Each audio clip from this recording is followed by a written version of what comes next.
Maybe the best place to start is from the beginning. Mahalo Lele, my name is Joseph Sikulu and I'm the Pacific Director for 350.org. My family are from Tonga and we've had a really strong connection in there, but I grew up in Australia and so I'm both Tongan and Australian. And that really has always informed the way that I show up to this work around climate. Koe o tua mo Tonga ko hoku tō whia. The land and God are your inheritance. That's what I grew up with.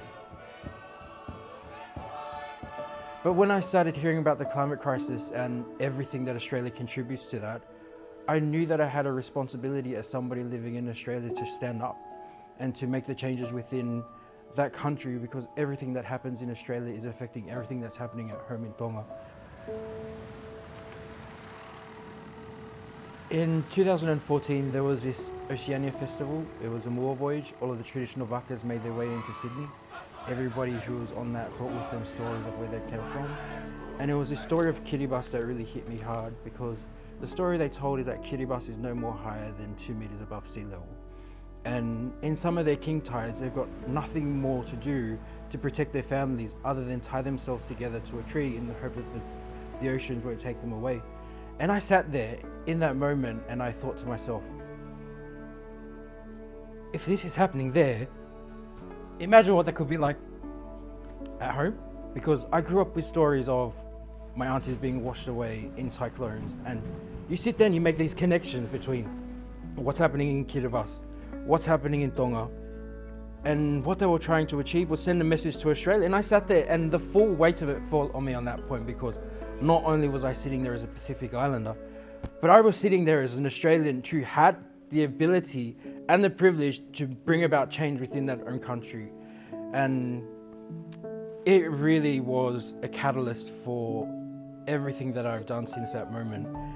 And whilst it was a story of Kiribati that really ignited my passion around climate, it is that connection, and it is because I can see a mirror and a reflection between their stories and the islands that I come from in Tonga. Our region has led this world through the entire climate crisis. I mean, 1.5 will not be ingrained in the Paris Agreement were it not for Tony de Bruyn and the Marshall Islands. Tokelau will always be the first country in the whole entire world to be 100% powered by renewable energy. It was Tuvalu and Vanuatu who were the first state world parties to call for a fossil fuel non-proliferation treaty.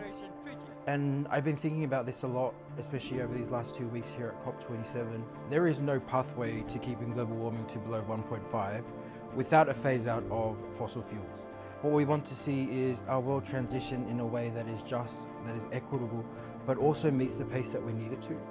And that's the importance of something like the Fossil Fuel Non-Proliferation Treaty, is because they set out a pathway and also ask the world to commit to taking us down that track which we need to go. We have to come together, otherwise we don't stand a chance. And if this treaty is something that we can come together behind, we have to do that.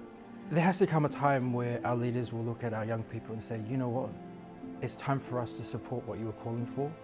Our young people are behind this. Our young people will push for a treaty. Our hope is that our leaders will stand behind our young people. Mahalo Lele, my name is Joseph Sikulu. I am the Pacific Director for 350.org and I'm a Pacific Treaty Champion.